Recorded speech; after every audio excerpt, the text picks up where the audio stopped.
This encounter and photographs come from a respectable person who I have personally met and have been in the field with.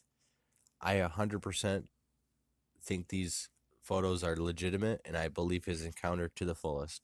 These are among the best photographs out there in the Bigfoot community. July 14th, 2014, 5 p.m., Wichita County, Southeast Michigan. That aside, one hot, muggy day last summer, we entered this remote, swampy marsh area with patches of thick woods that changed a lot of things for me.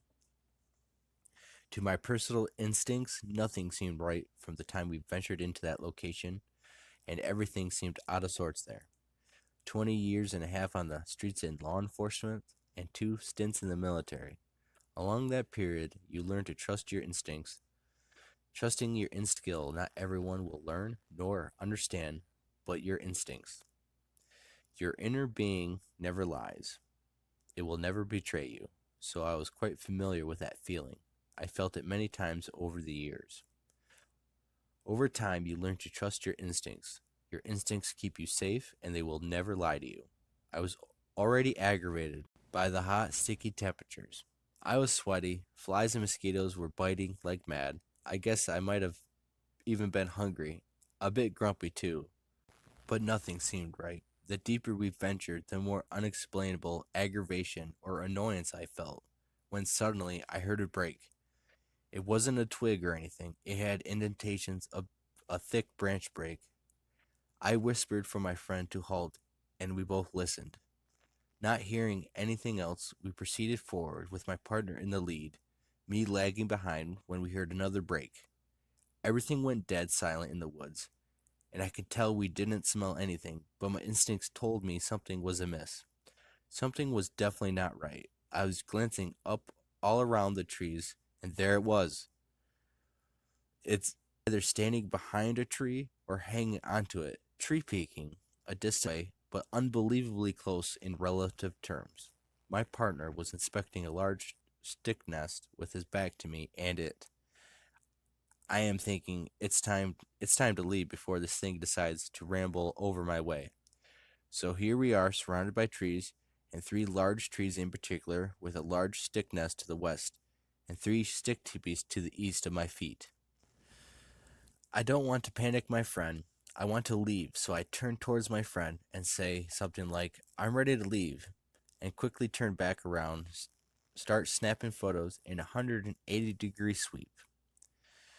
Somebody here before, and I heard it and read it many times since. There are more than there, and I know it. I believe it and seen it.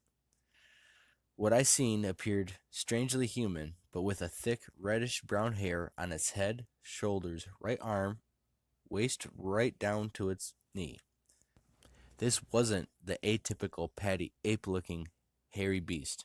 This thing I seen was a freak of nature, and big. I've learned to compartmentalize stressful incidences over the years, where you put those things that bother you most away, much the same way you would hang your coat and hat, leaving it there until needed again. But you don't take it unless you need it.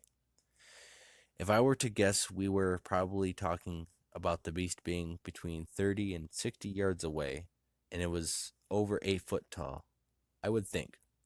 It appeared to me as though if it was climbing down or going up. I couldn't tell, but I didn't want to wait and see.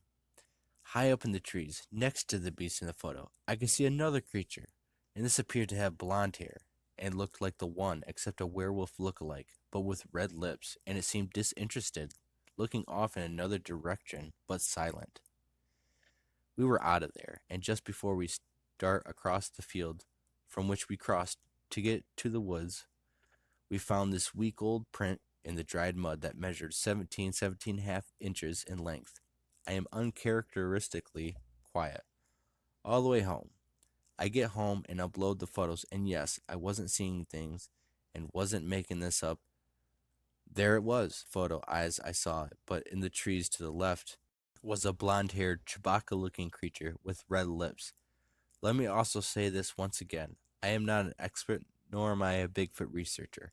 I've seen a lot of things murders, suicides, accidents, and so forth and so on.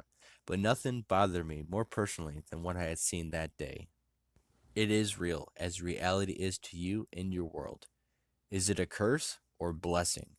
Perhaps it wasn't just the sudden odd strangefulness of feelings that seemed to overwhelm me, or the moment of visual contact, but all of it together called my attention like invisible fingers beckoning me forward against my will. What I felt wasn't love, peace, or happiness, but an undeniable sense of some powerful hand of hatred, some dark foreboding that is very capable of luring you into weird state of bliss and healthfulness. And for me, that is perhaps the most defining thing that I can say about it. I will never forget it.